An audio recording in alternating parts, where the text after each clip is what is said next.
오늘의 말씀 사무엘하 6장 1절에서 8절 말씀입니다. 다윗이 이스라엘에서 뽑은 무리 3만 명을 다시 모으고 다윗이 일어나 자기와 함께 있는 모든 사람과 더불어 바알레 유다로 가서 거기서 하나님의 궤를 메어 오려 하니 그 궤는 그룹들 사이에 좌정하신 만군의 여호와의 이름으로 불리는 것이라.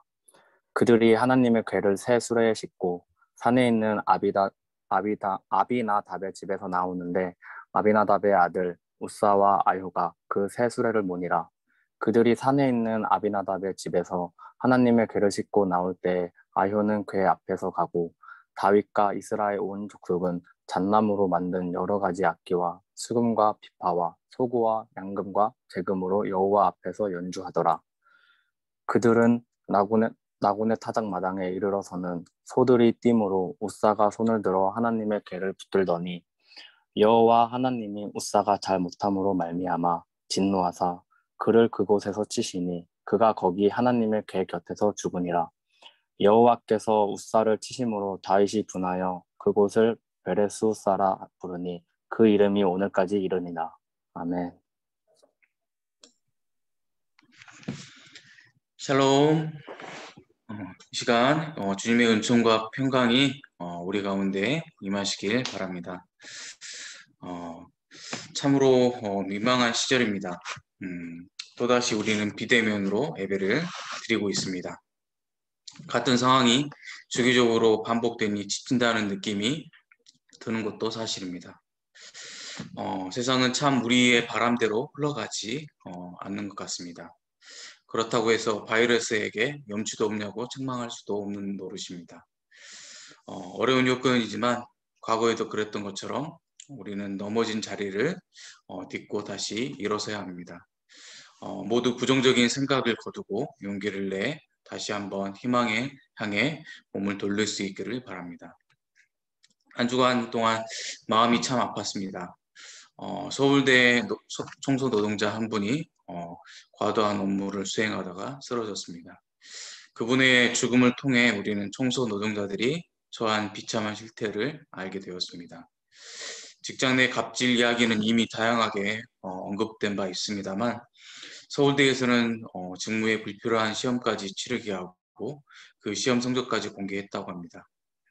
건물 이름을 한자와 영어로 쓰는 게 그분들의 직무와 무슨 관련이 있는지 잘 모르겠습니다. 일종의 길들이기가 아닌가 싶습니다. 평가하는 이들의 시선 앞에서 마치 발가벗겨진 것 같은 느낌이 들지 않겠습니까?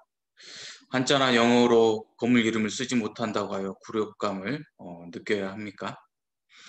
사회적 약자에 대한 존중 혹은 배려심에 조금이라도 있다면 이런 일은 벌어져서는 안 되는 일입니다.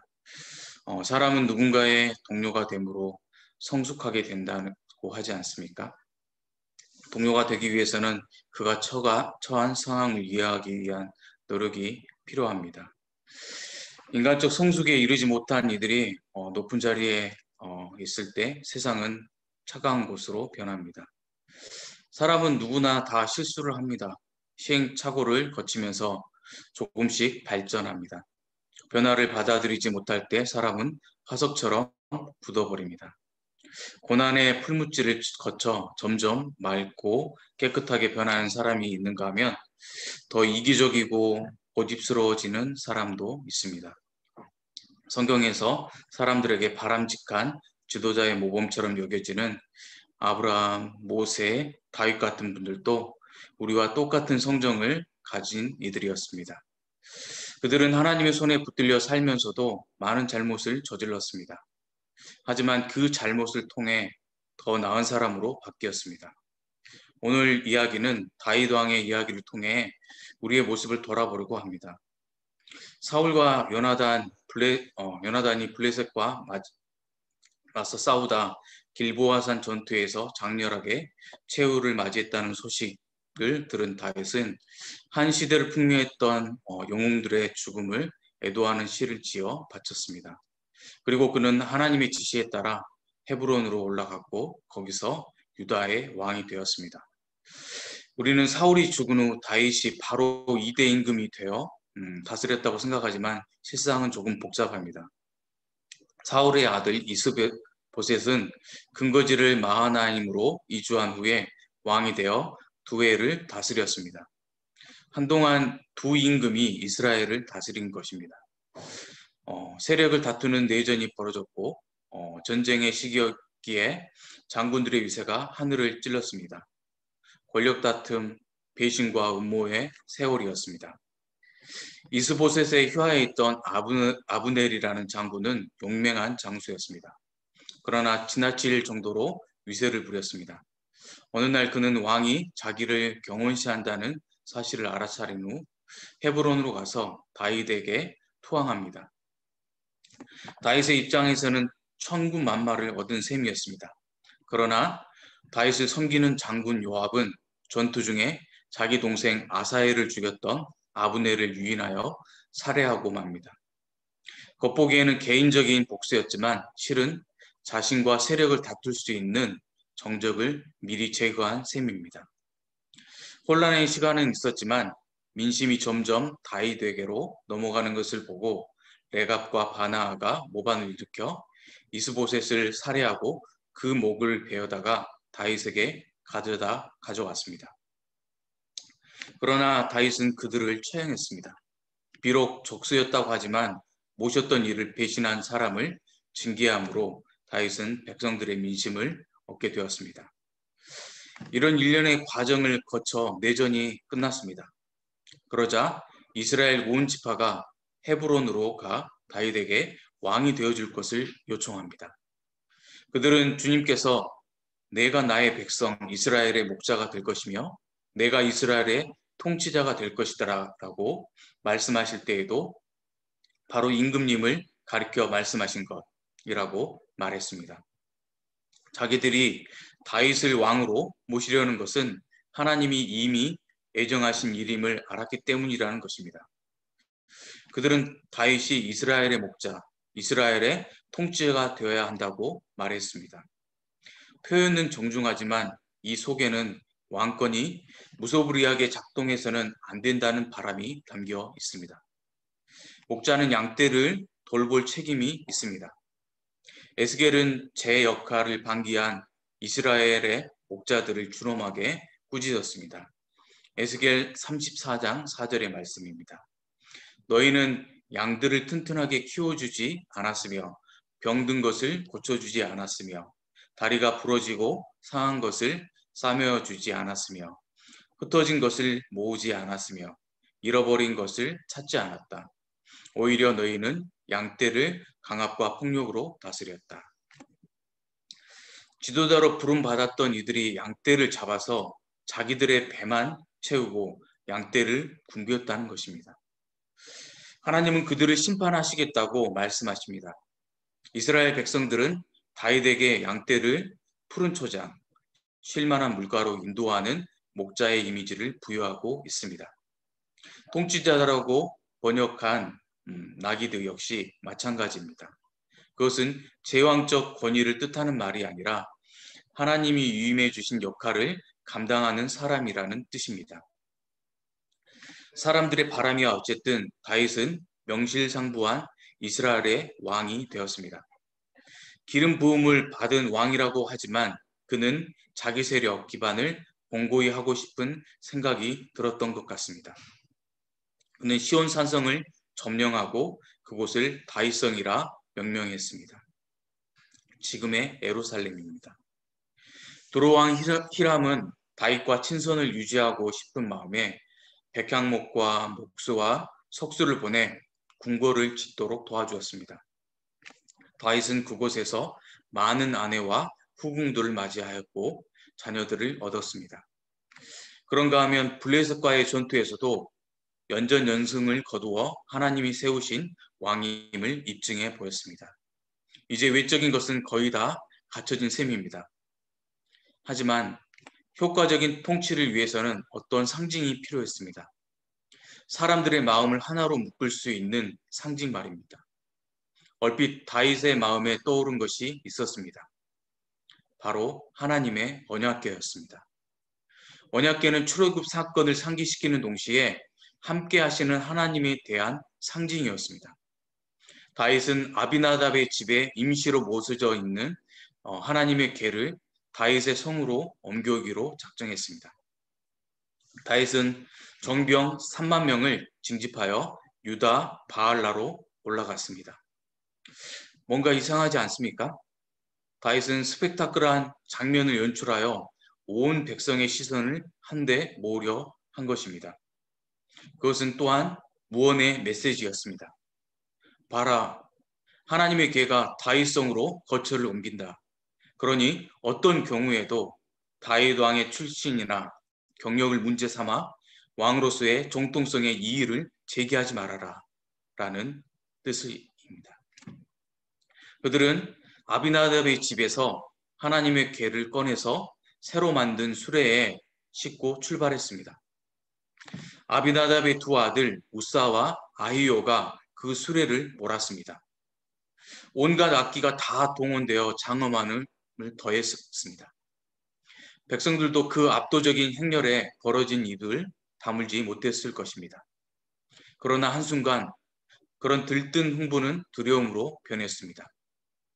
수레가 나곤의 타작 마당을 지날 때 갑자기 소들이 날뛰기 시작했습니다. 부올의 아들 발람 이야기에서는 그를 태운 나귀가 칼을 든 천사를 보고 놀라는 장면이 나오지만 여기서는 그런 암시조차 없습니다. 그 소들이 왜 날뛰었는지를 알 수 없습니다. 수레에 실려있던 하나님의 궤가 떨어지려고 하자 우사는 얼른 그것을 꼭 붙들려 했습니다. 그런데 성경은 하나님께서 우사에게 진노하셔서 그를 치자 그가 그 자리에서 죽었다고 말합니다. 베레스 우사를 치심. 갑자기 그 평화롭던 타작마당은 하나님의 분노를 상기시키는 장소가 되었습니다. 하나님은 왜 화가 나신 것일까요? 다윗은 하나님을 경외했기에 모시려 한 것이 아니었습니다. 자기의 필요를 채우기 위해 하나님을 이용하려 했던 것입니다. 죄란 사용해야 할 것을 섬기고 섬겨야 할 분을 사용하는 것입니다.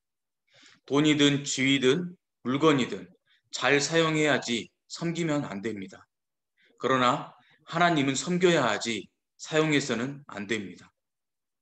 법궤가 수레에서 떨어지려 한 것은 납치되는 것을 거부하는 하나님의 몸짓이사 경고였던 것입니다. 우사는 그 뜻을 헤아리지 못했기에 하나님의 진노를 샀습니다. 자기에게 부족한 신뢰를 채우기 위해 유럽자와의 친분을 과시하는 이들이 있습니다. 우연한 기회에 같이 찍은 사진을 마치 친밀한 관계인 양 포장하여 사람들을 호도하는 이들 말입니다. 최근에 뇌물 공여 혐의로 수사를 받고 있는 어느 수산업자의 경우도 그 한 해입니다. 나의 의사와 상관없이 내 이름이나 이미지 혹은 그를 도용당하는 경우가 덜어 있습니다. 상당히 불쾌합니다. 자기 욕심을 하나님의 뜻으로 포장하는 경우도 있습니다. 있는 정도가 아니라 비일비재합니다. 종교적 언어가 특권이 될 때 그릇된 권위주의가 고개를 듭니다. 사람들에게 스펙타클한 볼거리를 제공하면서 하나님의 자신의 편이라는 사실을 만방에 과시하려 했던 다윗의 의도는 좌절되었습니다. 다윗은 두려움에 사로잡혔습니다. 하나님의 궤를 모실 엄두를 낼 수 없었습니다. 그래서 가드 사람 오베데돔의 집으로 실어가게 했습니다. 궤는 그 집에서 석 달을 머물렀는데 주님께서 그 가정에 복을 베푸셨습니다. 그 소문을 들은 다윗은 다시 그 궤를 모시기로 작정합니다. 이번에는 군사 퍼레이드 같은 과시적 절차를 다 포기했습니다. 그는 제사장들이 입는 에봇만 걸친 채 주님 앞에서 온 힘을 다하여 힘차게 춤을 추었고 주님의 궤는 수레가 아니라 사람들에 의해 옮겨졌습니다. 궤를 맨 사람들이 6걸음을 옮길 때마다 행렬을 멈추고 소와 살진 양을 잡아 제물로 바쳤습니다. 이 모든 행동은 하나님에 대한 경외심에서 비롯된 것이었을 것입니다. 아브라함, 요수의 헤셀은 지식은 호기심을 잘하고 지혜는 두려움으로 잘한다라는 두려움함이 신앙을 선행한다. 그것은 신앙의 뿌리다라고 말했습니다. 하나님에 대한 외경심을 잃어버릴 때 세상은 이익과 손해에 대한 계산만 남은 장터로 변하고 맙니다. 다윗은 무서운 경험을 한 셈입니다. 태생이 어리석은 인간은 늘 하나님의 마음을 읽는 데 실패합니다. 실패를 통해 귀중한 교훈을 얻으면 다행이지만 그렇지 못할 때가 많습니다. 답답한 일을 만날 때마다 우리는 하나님 앞에 엎드려 왜 내 사장을 헤아려 주지 않으십니까? 라고 되들기도 합니다. 그러나 가만히 생각해 보면 하나님을 이용하려고만 하지 하나님을 진심으로 경외하지는 않는 것 같습니다. 하나님께서 우리에게 왜 내 마음을 헤아릴 줄 모르냐고 책망하고 계신 것 같습니다. 하나님께서 우리에게 말씀하신 그 부분들을 이렇게 말입니다. 최영철 시인이라는 시인이 쓴 숫곡이라는 시는 아내에게 라는 부제를 달고 있습니다. 그는 염치 없는 소망인 줄 알면서도 다음 생에 다시 태어난다면 지금의 아내를 다시 만나기를 바란다고 말합니다. 이번에는 역할을 바꿔서 자기가 그의 아내가 되고 싶다는 것입니다. 그대 입맛에 맞게 간을 하고 그대 기쁘도록 분을 바르고 그대 자꾸 술 마시고 엇나갈 때마다 쌍심지 켜고 바가지도 긁었음 합니다. 그래서 지금의 그대처럼 사랑한다는 말도 한 번 못 듣고 고맙다는 말도 한 번 못 듣고 아이 둘 온 기력을 빼서 달아난 쭈글쭈글한 배를 안고 골목 접혀 노는 식솔들 기다리며 더운 쑥국을 끓였으면 합니다. 끓는 물 넘쳐 흘러 내가 그대의 쓰린 속 어루만지는 쑥국이었으면 합니다. 가족들을 위해 애를 태우던 아내를 위해 쑥국을 끓이고 자신이 쑥국이 되어 아내의 속을 풀어주고 싶다는 것입니다. 이 마음을 얻기까지 얼마나 오랜 세월이 걸렸을까요? 우리가 정녕 철든 신앙인이라면 하나님의 입장이 되어 볼 필요가 있습니다. 우리는 그동안 하나님을 사용하는 일에 몰두한 것은 아닌지요. 이제는 폭력과 부패가 넘치는 세상을 보고 애를 끓이시는 하나님의 마음을 헤아리며 살 수 있으면 좋겠습니다. 지속되는 팬데믹 상황을 겪으며 문득 베레스 우사, 즉 우사를 치심이 떠올랐습니다. 이제는 겸허히 하나님의 뜻을 받들 때입니다. 물건이든 사람이든 아끼고 존중하고 귀히 여길 줄 아는 사람이 되어야 합니다. 풍요로움과 권력과 인기의 유혹을 뿌리치고 기어이 하나님의 마음과 접속하려고 애쓸 때 우리의 영혼은 거룩함에 이르게 될 것입니다. 어려운 시절이지만 그렇기에 더욱 믿음과 인내가 필요합니다. 주님의 은총으로 우리 삶 속에 거룩한 열매가 많이 맺히기를 기원합니다. 기도드리겠습니다. 사랑과 은혜가 풍성하신 하나님 아버지, 우리의 어두운 눈이 주님의 빛을 가렸고 우리의 삐뚤어진 마음이 주님의 뜻을 왜곡시켰습니다. 우리는 주님을 위한다고 하면서도 그 중심에는 나의 이기적인 마음이 깔려 있음을 베레스 우사를 통해 다시 확인합니다. 우리의 악독한 마음을 용서하여 주시옵소서. 이 시간 하나님의 마음에 접속하여 우리의 영혼이 거룩함에 이르게 하옵소서. 실수를 통하여 배우게 하시고 다시는 그런 잘못과 죄를 범하는 우를 저지르지 않게 하옵소서. 시절이 하수당하다고 하여 우리의 마음까지 동요하지 않게 하시고 부정적인 생각을 거두고 용기를 내 다시 한번 희망을 향해 몸을 돌릴 수 있게 하옵소서. 우리의 잘못을 치시기도 하지만 그것은 우리에게 바른 길로, 살 길로 인도하시는 목자의 마음임을 헤아리게 하소서. 절망 가운데서 희망을 바라보신 예수님의 이름으로 기도합니다. 아멘.